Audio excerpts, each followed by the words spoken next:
ఒకప్పుడు హాస్పిటల్కి వెళ్ళిపోతే తగ్గిపోతుంది అనుకునేవాళ్ళు, ఇప్పుడు హాస్పిటల్కి వెళ్ళిపోతే డబ్బులు అయిపోతాయి. రకరకాల వాళ్ళు రాయాల్సిన మందులు ఒకటి చెప్పేది ఒక మందులు అంటే అందరూ కాదు, కొంతమంది ఉన్నారు.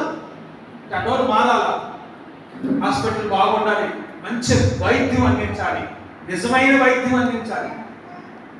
నేను చిన్నప్పుడు ఒక నాటికేశాను, డాక్టర్ అయోమయం పేషెంట్ల గందరగోళం. చెప్పండి, డాక్టర్ అయోమయం పేషెంట్ల గందరగోళం. డాక్టర్ పేరు అయోమయం, పేషెంట్ గందరగోళం వేయాలి. నాకు కాలు నొప్పి అని, నాకు గుండె నొప్పి ఉందని హాస్పిటల్కి పోతే వాడు నాకు కాలు కోస్తాడనమాట.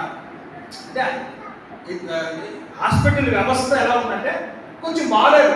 మనం చెప్పుకోవాలి, వాస్తవాన్ని చెప్పుకోవాలి. అన్నీ కాదు, కొన్ని మంచిగా లేవు, మంచిగా మారాలి. హాస్పిటల్స్ అన్ని బాగుండాలి. చివరిగా వచ్చేస్తున్నాను, అది త్వరగా అయిపోయి మీ ప్రార్థన వస్తుంది అని చెప్పండి. మన మధ్యలో తిమోతి గారు వాళ్ళ పరిచయం కోసం ప్రార్థిస్తాం. జోసఫ్ గారు వాళ్ళ పరిచయం కోసం ప్రార్థించాలి. సండే స్కూల్ ఉంది, సండే స్కూల్ కోసం ప్రార్థించాలి.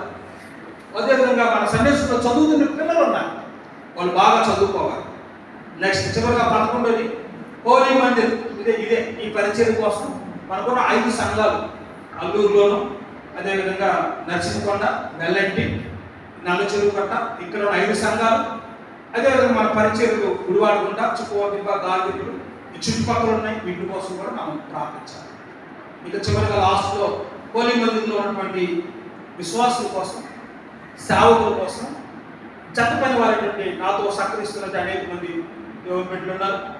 మన సహోదరులందరి కోసం మీరు ప్రార్థించాలని ప్రభు ప్రేమతో తెలియపరుస్తున్నారు. హల్లెలూయా, హల్లెలూయా, హల్లెలూయా, హల్లెలూయా. చెప్పినట్టున్నారు. ఒక చిన్న పాట పాడుకుందాం. అబ్బాయి గారు మనకు పాడుకుంటారు. మీ చేతుల్లో ఆనందంలో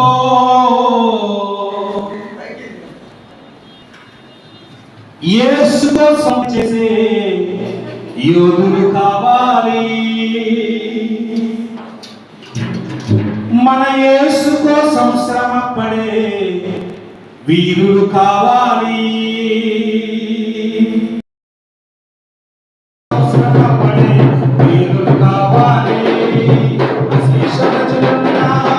ఈ అనంతలోకంలో యేసు కోసం పనిచేసే యోధులు కావాలి. మన యేసు కోసం శ్రమ పడే వీరులు కావాలి.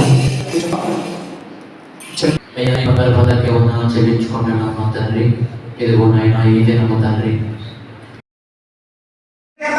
వారి దగ్గరగా ఉన్నారని ఏమవుతుంది? గచ్చి చెప్పండి, గచ్చి మీ కూడా వస్తుంది. గచ్చి ఉండేవాడిని దూరంగా పెట్టాలండి. కాబట్టి ఈ కులగచ్చి చాలా ఎక్కువగా ఉంది. క్రైస్తవ సంఘాల్లో కులగచ్చి ఉండకూడదు. ఏ కులం వారైనా, ఏ మతం వారైనా ఒకప్పుడు ఉండొచ్చు. మనందరం దేవుని యొక్క రక్తం చేత కడగబడినటువంటి దేవుని బిడ్డలు. చెప్పండి హల్లెలూయా, హల్లెలూయా, హల్లెలూయా, హల్లెలూయా. దేవుని బిడ్డలు మనం, దేవుని బిడ్డలు. క్రీస్తు రక్తం చేత కడగబడ్డాం మనందరినీ. రేపు పరలోక వారసులం మనం. ఇంకా కులమని, ఇంకా మతమని కొట్టుకొని చచ్చే పరిస్థితులు మనం ఉండకూడదు. మన మనసులో కూడా ఉండకూడదని. మనం ఏ కులమో అనేది మర్చిపోవాలి. నేను నా పేరు రాసుకున్నాను. నా పేరు రమేష్ బాబు. వాస్తవంగా క్రైస్తవులుగా వచ్చిన తర్వాత షాలేంలో వచ్చింది. మా ఇంటి పేరు ఒకటి ఉంది. ఆ ఇంటి పేరు ఉంటే నా కులం కనుక్కుంటారేమోనని షాలేంలో ఏబిసి అని రాపించారు. ఆ ఇంటి పేరు కూడా లేకుండా పోవాలి, దళితులు వదిలిపోతాయి. ఎందుకని కులం పేరు అనుకోండి, నువ్వు మావోడేనంట. కానీ ఇదంతా ఎందుకంటే మనందరం ఒకటే. చెప్పండి హల్లెలూయా, హల్లెలూయా, హల్లెలూయా. మనంతా ఒకటే కదా, అందరం ఒకటే. హల్లెలూయా, హల్లెలూయా. ఇది పావాలని ప్రార్థించాలి, మనం ప్రార్థన చేయాలి. ఒకప్పుడు క్రైస్తవం కొన్ని విలువలతో ఉండేది. భక్సింగ్ గారు ఇలా సేవ చేసేటప్పుడు ఎవడైనా కులం అంటే వాడు చెప్పగలిగేది. ఎవరు ఏదైనా ఎవరు చేసుకుంటారో తెలియదు అన్నమాట. దేవుడి మందిరంలో జోగాదని చెప్పేవారు, జాషువా డానియల్ గారి గురించి. ఒక ఇద్దరు ప్రార్థన చేసుకుని ఒక అమ్మాయిని అబ్బాయికి ఇచ్చి పెళ్లి చేసి ఇవ్వండి అనేవాడు. అంటే నువ్వే కులం, ఇవన్నీ అసలు కులం అనేది రాకూడదు. వచ్చేసి అట్లా మీరు ప్రార్థన చేసుకోండి. మంచి విలువ కలిగినటువంటి క్రైస్తవ సంఘంగా, మన విశ్వాస సంబంధమైన సంఘం. 20 మంది వచ్చారు, 30 మంది వచ్చారు, 100 మంది వచ్చారా, 1,00,000 మంది వచ్చారా సంగతి కాదు. ఉన్నోళ్ళందరూ పరలోకానికి పోతారా, ఏ రాయికి పోతారా అంటే ముఖ్యం. హల్లెలూయా. ఎవరో చెప్పారు కదా, ఉన్నంత బ్రతికి వెనక వచ్చేది ఎందుకు? ఉన్నది నలుగురైనా, ముగ్గురైనా, 10 మంది అయినా మంచి విశ్వాసులుగా మనం కొనసాగించగలగాం. హల్లెలూయా. కాబట్టి మనం రాజకీయ నాయకులు కూడా మంచి మనసుతో పరిపాలించాలి. వాళ్ళు పరిపాలిస్తేనే మన దేశాలు బాగుంటాయి. వాళ్ళు కానీ పరిపాలించలేదు చూడండి, మన చాలా వ్యవస్థలు ఉన్నాయి, ఇవన్నీ బాగుపడాలి. మన దేశంలో ఇవన్నీ బాగుపడాలి, మనం ప్రార్థించాలి. మూడవది, నాలుగవదిగా ఆఫీసర్స్, అధికారులు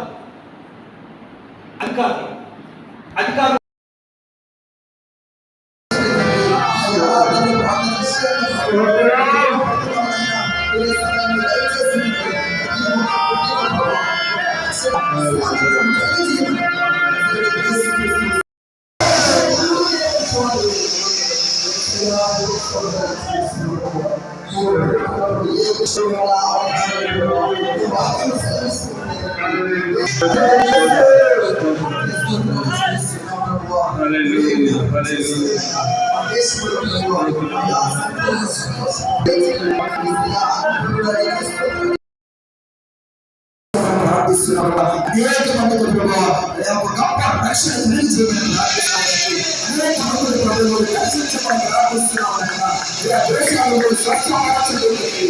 ప్రతి ఒక్క ప్రజలకు స్వచ్ఛపరచబడింది. స్తోత్రాలు చేస్తున్నాము. వ్యక్తి రక్షించబడినప్పుడు అయా తండ్రి రక్షణ మంచి స్వాతంత్రం స్తోత్రాలు చేస్తున్నాము. ఆలస్య అయా సాధారణ కబడ్డీ హస్తం స్వాతంత్రం ఉంది అని చెప్తే వాళ్ళు వినలేక చాలా రోజులు ఏడ్చి కన్నీళ్లు గార్చి ప్రార్థన చేసి బ్రిటిషర్స్ దగ్గరికి వెళ్ళి వాళ్ళ దగ్గర పత్రికలు తీసుకొని వచ్చి అవన్నీ ఆపుకుంటూ వచ్చారు. అలా వచ్చినప్పుడు ఇంగ్లీష్ మీడియం కూడా పెడితే బాగుంటుంది మన వాళ్ళకి చదువు. ఎందుకంటే వాళ్ళ రాజ్యంలో పరిపాలించాలంటే వీళ్ళకేమో తెలుగు వచ్చు, వాళ్ళకేమో ఇంగ్లీష్ వచ్చు, ఎలా మాట్లాడాలో అర్థం కాక వాళ్ళకి ఇంగ్లీష్ నేర్పిస్తే మంచిది అని ఇంగ్లీష్ స్కూల్స్ పెట్టారు. అట్లా ఇంగ్లీష్ స్కూల్స్ లో మన వాళ్ళు కొంతమంది చేరారు. ఈ భారతదేశానికి స్వాతంత్రం తెచ్చిన ప్రతి నాయకుడు క్రైస్తవ పాఠశాలలో చదువుకున్న వాళ్ళే. ఇప్పుడున్న రాజకీయ నాయకుల్లో ఉన్న అనేక మంది ఏదైనా కొంచెం డెవలప్ అయిన వాళ్ళందరూ క్రైస్తవ పాఠశాలలో చదువుకున్న వాళ్ళే. అల్లూరులో ఎప్పుడు ఇచ్చాము ఇంగ్లీష్ మీడియం స్కూల్ పేరు ఏంటో చెప్పండి. Saint Joseph. ఎప్పుడు నుంచో ఉంది. అది ఎవరిదని? క్రైస్తవులని, దేవుని బిడ్డలు పెట్టిందని. ఈ చెన్నైలో ఉంది, నెల్లూరులో ఉంది, ప్రతి ఊర్లో. అంతకుముందు ఎప్పుడో ఇంగ్లీష్ మీడియం పెట్టారు. ఆ ఇంగ్లీష్లో మనం చదువుకున్నారు. ఎప్పుడైతే ఇంగ్లీష్ మీడియం పెట్టి చదువుకోవడం వల్ల ఇంగ్లీష్ అనడం వాళ్ళకి వచ్చింది. అమెరికాకి స్వాతంత్రం వచ్చింది, ఫ్రెంచ్కి స్వాతంత్రం వచ్చింది, బ్రిటన్కి స్వాతంత్రం వచ్చింది, రష్యాకి స్వాతంత్రం వచ్చింది అని ఆ విప్లవ పుస్తకాలను మన వాళ్ళు చదివారు. ఇప్పుడు ఇంగ్లీష్ చదువుకున్న దాన్ని బట్టి వాళ్ళకి ఎట్లా స్వాతంత్రం వచ్చింది? వాళ్ళు పోరాడారు, వాళ్ళకి స్వాతంత్రం వచ్చింది అని. యూనివర్సిటీ స్ట్రైకింగ్ చేస్తారు కదా, స్కూల్లో టీచర్స్ స్ట్రైకింగ్ చేస్తారు, అంగన్వాడీ స్ట్రైకింగ్ చేస్తారు, ఆర్టీసీ వాళ్ళు స్ట్రైకింగ్ చేస్తారు, లారీ వాళ్ళు స్ట్రైకింగ్ చేస్తారు. ఎందుకు స్ట్రైకింగ్ చేస్తారు వాళ్ళు? మా డిమాండ్స్ మాకు పరిష్కరించండి అని. ఇంతకుముందు ఎవరికో డిమాండ్స్ పరిశీలించారు కాబట్టి ఇప్పుడు ఏం డిమాండ్ చేస్తున్నారు. కాబట్టి అప్పుడున్నటువంటి చదువుకున్న వాళ్ళు ఏం చేశారంటే మనం కూడా మన దేశం కోసం పోరాడతాము అని నిర్ణయం తీసుకొని ఆ చదువుకోవడం వల్ల వచ్చినటువంటి తెలివితేటలు వాళ్ళకి. ఇంగ్లీష్ చదువుకోవడం వల్ల ఇతర దేశాలు కూడా స్వాతంత్రాన్ని పొందుకున్నాయి కాబట్టి మనం కూడా చదువుకొని మనం కూడా పోరాడితే మన దేశం ఎందుకు బానిసలుగా ఉండాలని పోరాడితే కొన్ని సంవత్సరాలు పోరాడితే ఇంగ్లాండ్ దేశం భారతదేశానికి స్వతంత్రాన్ని ప్రకటించింది. హల్లెలూయా. ఈ స్వాతంత్రాన్ని పోరాడడానికి గల కారణం ఇదిగో ఈ బైబిల్. ఈ బైబిల్ వల్లే స్వాతంత్రానికి పోరాటం నేర్చుకున్నారు మనోళ్ళు. ఇది వాస్తవం, ఇది సత్యం. మనోళ్ళు పోరాడేదని బాగాలేదని చెప్పట్లా. ఎంతో మంది తెలుసుకుంటారు. అసలు మూలం ఏంటంటే బైబిలే. బైబిల్ ఏం చెప్తుందంటే అందరికి చదువుకోమని చెప్తుంది, అందరూ ఉద్యోగాలు చేసుకోమంటుంది, అందరూ ఆశీర్వాదంగా ఉన్నారు, అందరూ తారతమ్యం లేకుండా వాళ్ళని చెప్తుంది. ఆ పోరాట పటిమే భారతదేశానికి స్వాతంత్రం రావడానికి గల కారణం. హల్లెలూయా. చాలా మంది క్రైస్తవ మిషనరీస్, క్రైస్తవ పాస్టర్లు కూడా స్వాతంత్రం కోసం పోరాడారు. దాని గురించి నేను ఇప్పుడు చెప్పాలనుకోవట్లేదు, కానీ ఇది క్రైస్తవుల యొక్క పాత్ర ఏదైనా ఉందా అంటే ఈ బైబిల్ వల్లే నా దేశానికి స్వాతంత్రం వచ్చింది. ఇది ఎప్పుడో కాదని నేను సత్యం ఇది. హల్లెలూయా. హల్లెలూయా. కాబట్టి మనందరికి మొత్తానికి స్వాతంత్రం వచ్చింది, చాలా సంతోషం. స్వాతంత్రం వచ్చి 77 సంవత్సరాలు అవుతా ఉంది. కానీ భారతదేశం ఇంకా చాలా అభివృద్ధి చెందాల్సి ఉంది. ఎంత అభివృద్ధి చెందాలంటే నేను కొన్ని ప్రార్థన అంశాలు ఇక్కడ రాశాను. భారతదేశంలో పేదరికం చాలా ఉంది. పేదరికం, పేదోళ్ళు ఉన్నారు. పేదోళ్ళు ప్రభు ఏం చెప్పాడంటే మీరు ఎవరు పేదలు ఉండనే ఉండమని చెప్పారు దేవుడు. ఆయన ఇష్ట ప్రకారంగా మనం జీవిస్తే, ఆయన చెప్పినట్లుగా మనం నడుచుకుంటే మీలో పేదలు అనేవాళ్ళు ఉన్నారు. కానీ భారతదేశంలో పేదరికం ఉంది. ఇదే భారతదేశం. ఈ భారతదేశంలో పేదలు ఉన్నారు. ఈ పేదలు ఆశీర్వాదకరంగా మార్చబడాలి అంటే మనం ప్రార్థించాలి. దాదాపు 30 కోట్ల మంది 3 కోట్ల అన్నం లేని వాళ్ళు ఉన్నారంట భారతదేశంలో. అది కొంచెం పెరుగుండొచ్చు. 3 కోట్ల అన్నం లేని వాళ్ళు, 3 కోట్ల తెల్లైనటువంటి పేదలు ఉన్నారు. నిరాశ్రయులు చాలా మంది ఉన్నారు. వాళ్ళందరి కోసం మనం ప్రార్థించవలసిన వారిని ఉన్నారు. హల్లెలూయా. ఇంకా మన ప్రార్థన సదస్సు అన్ఎంప్లాయ్మెంట్ ఉంది, నిరుద్యోగిత, ఉద్యోగాలు చదువుకుంటా ఉన్నారు. ఈ కాలేజెస్లో కానీ డిగ్రీ కాలేజెస్లో చాలా మంది గుంపులుగా బయటకు వస్తున్నారు. బట్ వాళ్ళకి ఉద్యోగాలు లేవు, సరైనటువంటి ఉద్యోగాలు లేవు. అవకాశాలు కల్పించాల్సింది ఎవరంటే ప్రభుత్వం కల్పించాలి. ఆపర్చునిటీస్ కల్పించాలి వాళ్ళకి. అలాంటి నిరుద్యోగిత ఉంది. నిరుద్యోగిత ఉంటే ఏమంటుందంటే డబ్బులు ఉండవు పాపం. అందులో ఎక్కువ మంది మావోయిస్టులు, నక్సలైట్లు ఇవన్నీ వెళ్ళడానికి కారణం ఏంటంటే నిరుద్యోగిత.